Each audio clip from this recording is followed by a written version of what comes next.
En esta cobertura especial de este 8 de marzo hemos hablado de las demandas que hoy tiene el movimiento feminista, pero hay toda una historia detrás que vale la pena recordar. Movilizaciones que consiguieron, por ejemplo, algo ya tan lógico, el voto femenino, también la integración en el campo laboral o algo tan básico como los estudios superiores. Queremos conversar de este tema, para eso ya estamos con María Cecilia Morán, académica e historiadora de la Universidad San Sebastián. Muchas gracias por acompañarnos, bienvenida. Gracias a ustedes. ¿Qué tal?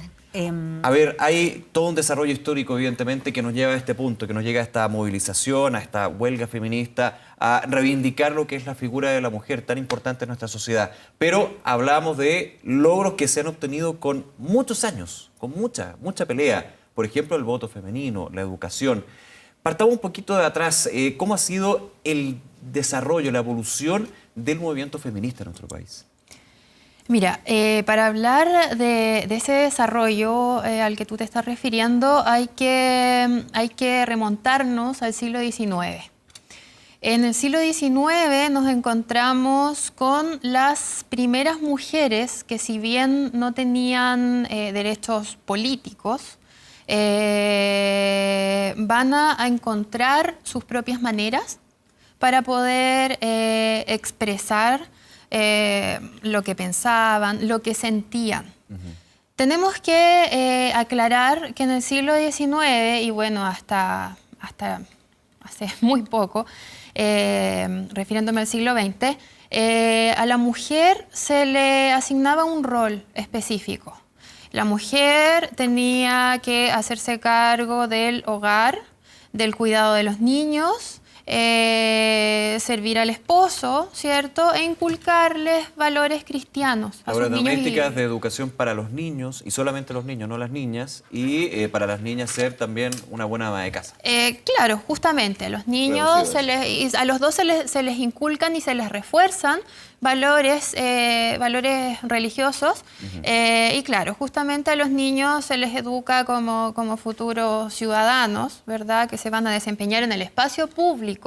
En cambio, a las niñitas, a las mujeres, se les educaba, las mujeres tenían esa misión de enseñarles a actuar de la mejor forma posible, ¿dónde? En el espacio privado. ¿Cómo empiezan las mujeres a rebelarse contra esos roles? ¿Cuáles son las primeras muestras o las primeras maneras de manifestarse contra este tipo de situaciones?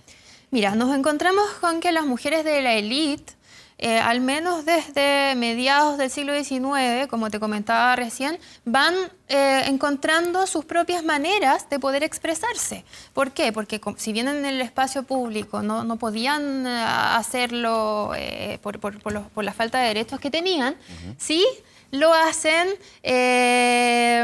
encontraron sus propias maneras. Por ejemplo, escribiendo. Las primeras mujeres escritoras, muchas de ellas tuvieron que escribir durante años bajo seudónimos masculinos, claro, o también el anonimato. Eso era muy común, que escribieran en el anonimato. Y textos que eran muy criticados y que generaban mucha efervescencia a nivel social y polémica. Por supuesto. La misma, vetado en algunos casos. Claro, la Rosario Orrego, por ejemplo, que escribió en los años 60, refiriéndome a los 60 del siglo XIX, escribió bajo el seudónimo o el anonimato, y recién en los 70 se atrevió a firmar, y ella es la considerada como primera novelista chilena. Recién en los 70. 70 del siglo XIX. Claro, después de haber escrito prácticamente 10 años de manera oculta. Y bueno, así como ella también, bueno, les hablaba la Rosario Orrego, ¿cierto? Hay varios otros casos de mujeres de la élite que buscaron la forma de poder expresarse. Ahora hay un caso que es bien importante, que son las mujeres que escribieron en el primer periódico femenino, que fue el periódico La Mujer, que se publicó en el año 1877. Ese periódico tuvo 25 números, creo, y se atrevieron todas ellas a firmar con sus nombres verdaderos. De hecho, lo incluían en la portada, el nombre, el apellido y el lugar de residencia, de dónde provenían.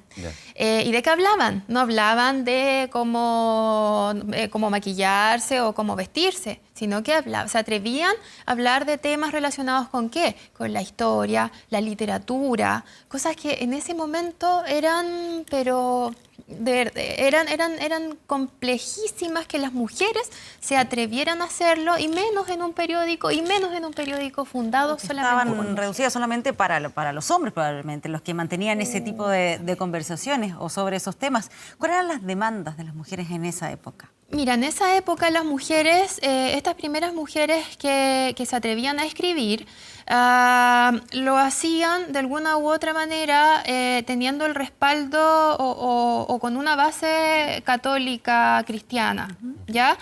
¿Por qué? Porque si se iban en contra de esos valores, no les iba muy bien. Entonces, las demandas en ese tiempo tienen que ver con cosas básicas, como tener ciertos derechos a expresarse. O sea, si hablamos Así de básico lo que se estaba pidiendo. cosas básicas como derechos a expresarse, ¿cierto? Derecho a estudiar. Derecho a estudiar. ¿Para qué pensar en hablar de política? Que eso O sea, sí que era vetado. respecto a los temas que ellas podían estudiar en los colegios a los que podían acceder también, porque se hacían diferencias entre educación entre hombres y mujeres, opinaban respecto a esos temas, pero creo que eso está bien, esa idea, porque opinaban, pero en el fondo no podían ser agentes que rompieran específicamente con grandes esquemas, porque eran muy mal miradas. Por lo mismo, las más atrevidas tenían que ocultarse bajo seudónimos o nombres falsos.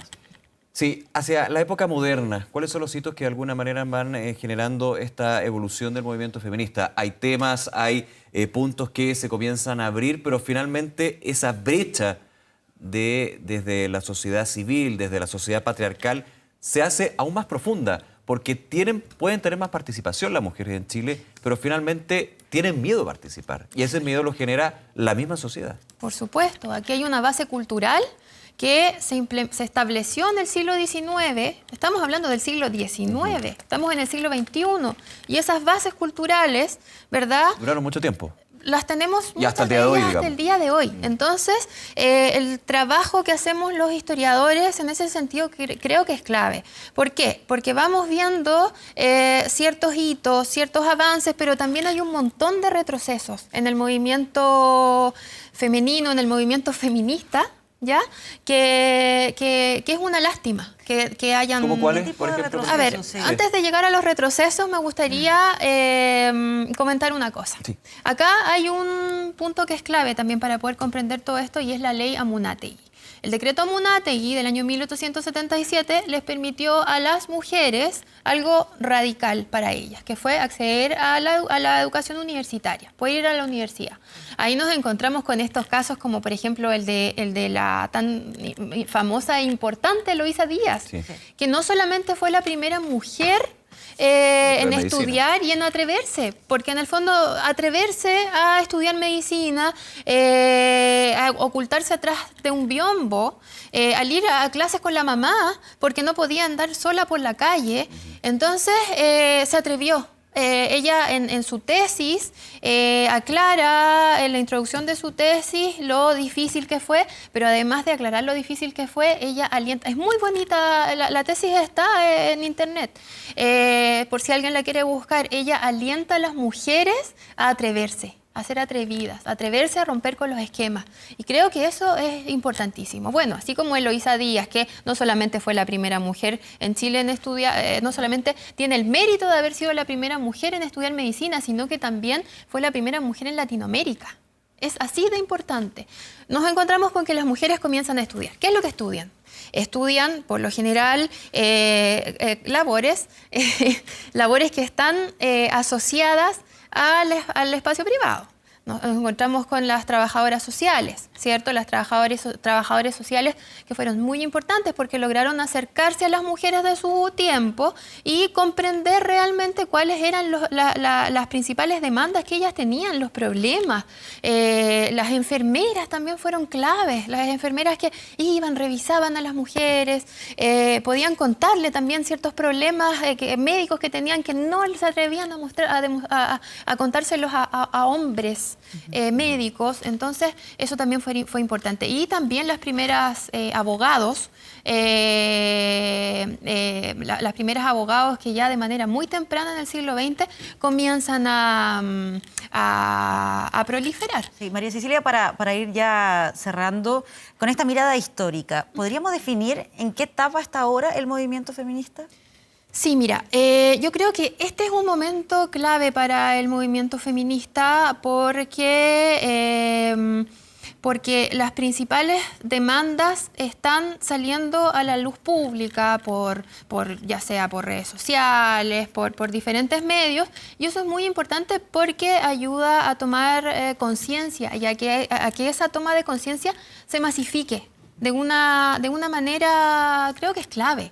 Entonces, es importante que esto se mantenga en el tiempo y que no vaya a pasar lo que pasó en los años 50, cuando el movimiento femenino y feminista, ahora le decimos feminista, en algún tiempo se le llamó movimiento sufragista, ¿verdad? Ha tenido diferentes nombres, conceptualmente, pero en algún momento este movimiento tomó un auge sorprendente, incluso las mujeres, al final se dice que Gabriel González Videla le otorgó el voto a la mujer. No, las mujeres ganaron el derecho a voto amplio, después de muchos años, gracias al MENCH. Con todo un proceso que se fue desarrollando en la historia. Y al final ese movimiento, lamentablemente en los años 50 decayó, pero ahora estamos viviendo en un momento clave en el cual las mujeres tenemos en nuestras manos la labor y la tarea de poder ampliarlo y de hacer comprender a la sociedad y cambiar la cultura. Es una cosa cultural. Y vamos justamente, María Cecilia, a revisar una expresión de lo que es este movimiento actualmente. Te damos las gracias por esta conversación, por darle un poquito de historia también a lo que estamos revisando en estos minutos. Muchísimas gracias nuevamente. Gracias por acompañarnos.